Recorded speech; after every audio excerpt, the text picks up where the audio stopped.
जय श्री राम दोस्तों, स्वागत है आपका अपने चैनल शास्त्र गुरु वॉइस में। दोस्तों, आशा है कि आप सभी लोगों अच्छे होंगे। दोस्तों, आज जो वीडियो आप लोगों के लिए लेकर आए हैं उसे शुरू करने से पहले आप सभी को कमेंट बॉक्स में जय श्री राम लिखे देखते हैं कितने लोग भगवान श्री राम को मानते हैं। तो दोस्तों, वीडियो को शुरू करते हैं। दोस्तों, बनने लगेंगे आपके हर बिगड़े काम। गुरुवार के दिन दीपक जलाते समय उसमें डाल देना ये विशेष चीजें। दोस्तों, अभी भाद्रपद का माह चल रहा है और भाद्रपद का माह बहुत ही विशेष होता है और विशेष करके गुरुवार का दिन। भाद्रपद के माह में अगर गुरुवार के दिन इस समय कोई भी उपाय करते हैं तो आप जिस भी कार्य या मनोकामना के लिए करते हैं तो वह अवश्य पूरा होता है। दोस्तों, गुरुवार की जो प्रकृति है ध्रुव है। गुरुवार जो है भगवान भोलेनाथ का दिन होता है। यह दिन भगवान विष्णु और सूर्य ये दोनों को समर्पित है। दोस्तों, हिंदू धर्म में इसे शुभवार समझा जाता है। भगवान भोलेनाथ ही नवग्रह को कंट्रोल करता है, मतलब नवग्रहों के ये राजा माने जाते हैं। तो अच्छा स्वास्थ्य, तेज दिमाग, पानी लिए और जीवन में चली परेशानी को दूर करने के लिए गुरुवार के दिन यह अवश्य करना। कुंडली में अगर आपके सूर्य बलवान हो तो बिना मांगे ही आपको सब कुछ जीवन में स्वतः जीतने भी धन दावत सुख समृद्धि ऐश्वर्य होते हैं, सब हासिल होना शुरू हो जाते हैं। आज मैं लोगों को लाल किताब के गुरुवार के दिन किए जाने वाले उपाय बताऊंगा और खास करके इस गुरुवार का इतना ज्यादा महत्व इसलिए क्योंकि ये भाद्रपद माह का गुरुवार है। इस वीडियो में जानते हैं कि के दिन क्या करना चाहिए। तो भाद्रपद का माह चल रहा है, इसलिए दोस्तों अगर कोई भी गुरुवार के दिन हमारे वीडियो में बताए गए उपाय को करते हैं तो 100% आपको लाभ नहीं लेंगे। हम बहुत सारे उपाय बताएंगे, जो उपाय आप बंद पड़े वह उपाय अवश्य करना। वीडियो को आधे बीच में करके मत जाना क्योंकि भाद्रपद का माह बहुत ही विशेष होता है और ये विशेष करके भगवान भोलेनाथ को समर्पित होता है। इसलिए भाद्रपद के माह में जो भी उपाय करते हैं, जो भी क्रिया कर है, जो भी टोटके अपनाते हैं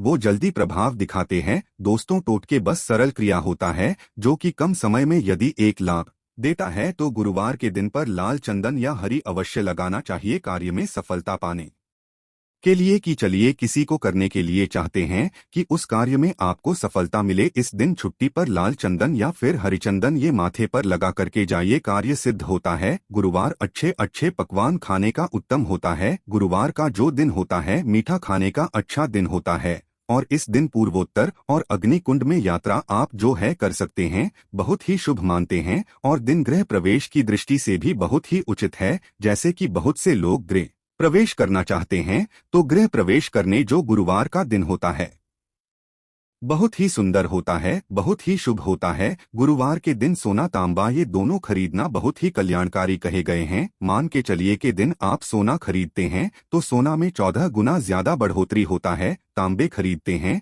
तो क्योंकि तांबा धातु स्वयं भगवान सूर्य देव समर्पित होता है, मंगल को समर्पित होता है, तो तांबा खरीदते हैं तो आपके मंगल बलवान होते हैं और आगे के सूर्य भी मजबूत होते हैं। जिनके मंगल बलवान हो, सूर्य मजबूत हो, ऐसे मानव को जीवन में हर तरह भौतिक सुख की स्वतः ही प्राप्ति होना शुरू हो जाते हैं। दोस्तों, इस दिन अग्नि या बिजली के सामान भी आप जो है करते हैं, अग्नि और बिजली के सामान खरीदते हैं तो जीवन में जैसे कि अग्नि तत्व की होती है और बिजली संबंधी सामान खरीदते हैं तो भी तरह के आने वाले समय में कोई नुकसान नहीं होती। इसके बाद दोस्तों, इस कार्य को करने से गुरुवार के दिन बचना चाहिए। ऐसे कौन से कार्य जिससे गुरुवार के दिन नहीं करना चाहिए और इसके बाद में आप लोगों को टोटके के बारे में बताऊंगा। दोस्त, इस तरह की आप भी चाहते हैं कि शास्त्र गुरु वॉइस की जानकारी मिलती रहे तो चैनल को करना सब्सक्राइब करें। दोस्तों, शास्त्र गुरु वॉइस एकमात्र ऐसा चैनल है जिसमें आपको इस तरह की ज्ञान भरी अच्छे से जानकारी सिखाए जाते हैं। आप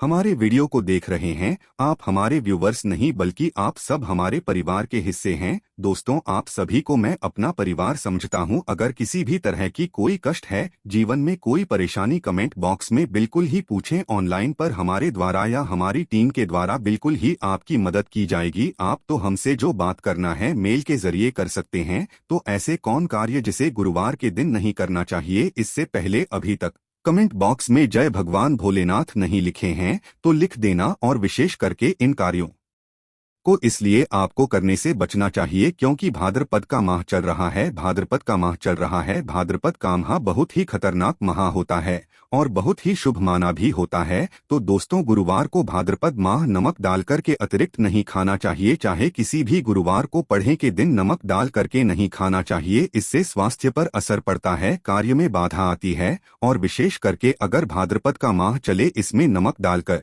के खाते हैं तो शरीर में डिहाइड्रेशन होती है, और यहाँ तक कि शरीर पे अगर आप एक्स्ट्रा नमक लेकर के खाते हैं तो कई तरह की बीमारी भी पैदा होता है और कर्ज का भार बढ़ता है।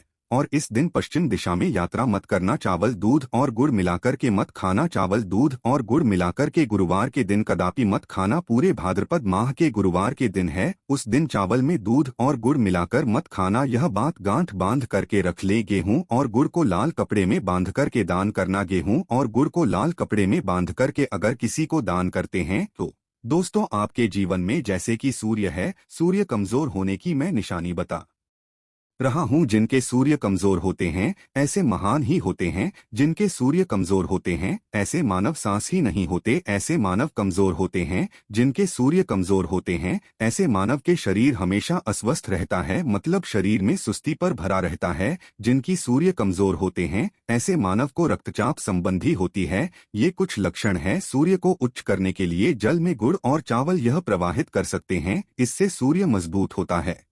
कोई भी नया काम शुरू करने से पहले गुरुवार के दिन खाते हैं तो उसमें बिल्कुल ही शुभता मिलती है। घर में सुख शांति के लिए मिट्टी का लाल रंग का बंदर जिसमें हाथ खुले हो घर में सूर्य तरफ पीठ करके रखें। गुरुवार के दिन घर में सुख समृद्धि चाहते हैं तो मिट्टी का लाल रंग का बंदर, हनुमान जी नहीं बल्कि मिट्टी का बंदर जिसके हाथ खुले हो, जिसके दोनों हाथ खुले और घर में सूर्य तरह, मतलब घर में सूर्य की तरह पीठ उनके होना चाहिए, गुरुवार के दिन करना है। चलिए गुरुवार के दिन किए जाने वाले कुछ विशेष बता दूं जो उपाय जीवन में दिलाएंगे आपको ढेरों सारा आला प्रदान कराएंगे। जीवन में आपको खूब तरक्की मिलेंगे। तो गुरुवार का दिन बहुत ही शुभ होता है दान देने के लिए, क्योंकि भगवान भोलेनाथ को प्रकाश का देवता कहा जाता है। ये जीवन के को दूर करता है। दोस्तों, भगवान भोलेनाथ ये जो अंधेर समाज के इस हमारे पृथ्वी भूमि के अंधेरा को नहीं मिटा बल्कि हमारे जीवन में भी जो अंधेरापन है उसे भी दूर करते हैं। दोस्तों, सूर्य को का देवता और सूर्य को धर्म का देवता समझा जाता है। प्रत्यक्ष अगर देवता इस संसार में देखा जाए तो सूर्य, चंद्रमा और अग्नि ये तीनों प्रत्यक्ष हैं। बिल्कुल ही दोस्तों, ये तीनों प्रत्यक्ष है। ये हमारे ही जैसे ही हम भगवान भोलेनाथ की पूजा करते हैं। भगवान भोलेनाथ और देवी देवताओं से जल्दी क्यों खुश होते हैं? क्योंकि भगवान भोलेनाथ हमें देखते हैं। हम भक्ति को, हमारे भाव को, हमारे जो भी सूर्यदेव संबंधी जो भी उपाय करते हैं उसे स्वयं आंखों से देखते हैं, इसलिए जल्दी खुश होते हैं। भगवान भोलेनाथ को जीवित देव भी कहा जाता है। तो भगवान भोलेनाथ को खुश करने के लिए गुरुवार के दिन दूध और चावल और कपड़े का दान, गुड़ का दान करने से सूर्य बलवान होते हैं, मंगल बलवान होते हैं। दूध का दान करने से आपके जो चंद्र वो भी बलवान होते हैं। चावल का दान करने से मान के चलिए किसी का आप पेट भर रहे हैं तो भगवान आपको खूब सारा आशीर्वाद देते हैं और करते हैं। गुरुवार के दिन तो भगवान आपके सारे कष्टों को हरते हैं। तो अगर ये चारों चीजों का दान कर लेते हैं, गुरुवार के दिन गुड़, दूध, चावल और कपड़े दान कर लेते हैं, तो दोस्तों जीवन में कैसा भी अड़चन आ रही है वो अड़चन दूर होती है। इन चीजों के दान करने से दोस्तों आपको हर कार्य में सफलता मिलती है। दूसरे उपाय, गुरुवार के दिन बहते हुए जल में गुड़ और चावल को मिश्रित करके प्रवाहित करें, इससे बहुत ही शुभ समझा जाता है। अगर आपके सूर्य है, सूर्य कमजोर होते हैं तो किसी भी कार्य को करने के उसमें असफलता हासिल होना शुरू हो जाते हैं। असफलता के साथ साथ चर्म रोग, बीमारी होना शुरू हो जाएंगे। चर्म रोग या फिर खून संबंधी बीमारी होना शुरू हो जाए तो समझ जाना आपके सूर्य बहुत ही कमजोर हो चुके हैं। तो शास्त्र में दोस्तों और लाल किताब में स्पष्ट लिखे हैं कि अगर बहते हुए जल में गुड़ और चावल ये दोनों को मिश्रित करके प्रवाहित किया जाए तो सूर्य जो कमजोर है वो बलवान होते। सूर्य बलवान होने से मानव के अंदर में साहस आती है, मानव के जीवन में मिलती है, क्योंकि वे भी पूरा होना शुरू हो जाते हैं। दोस्तों, अंतिम उपाय बता रहा हूँ, गुरुवार के दिन ये उपाय अवश्य करना। सभी लोगों को कहना चाहूंगा गुरुवार के दिन ये अवश्य करना। तो दोस्तों, हम सब अपने घर में दीपक जलाते हैं, तो दीपक जलाते समय गुरुवार के दिन दीपक जलाए।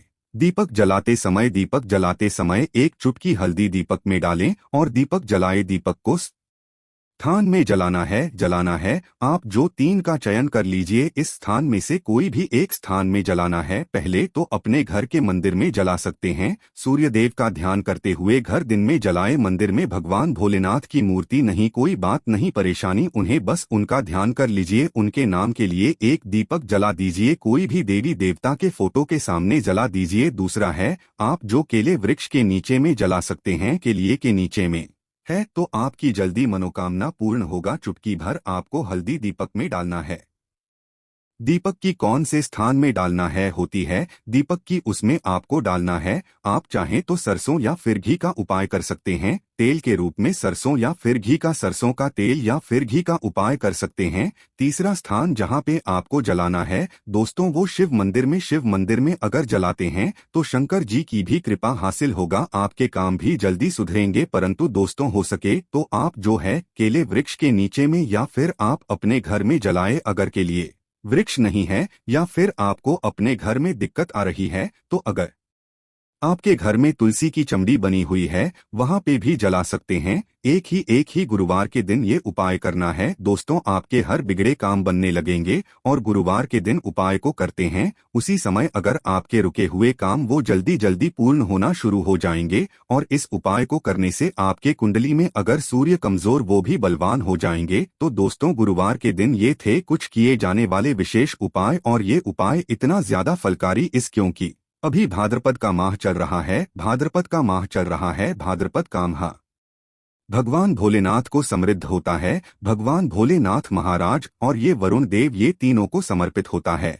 और इस समय ये जल्दी खुशबू है। एक ही गुरुवार से आपके सारे बिगड़े काम बनने लगेंगे। विश्वास के साथ ही उपाय अवश्य करें, लाभ मिलेंगे। आशा है कि आज की इस प्रस्तुति में बताई गई जानकारी आपको अच्छे से समझ आ गई होगी। वीडियो अच्छा लगा हो तो एक लाइक अवश्य कर दें। धन्यवाद वीडियो के अंत तक बने रहने के लिए। जय भोलेनाथ जी महाराज।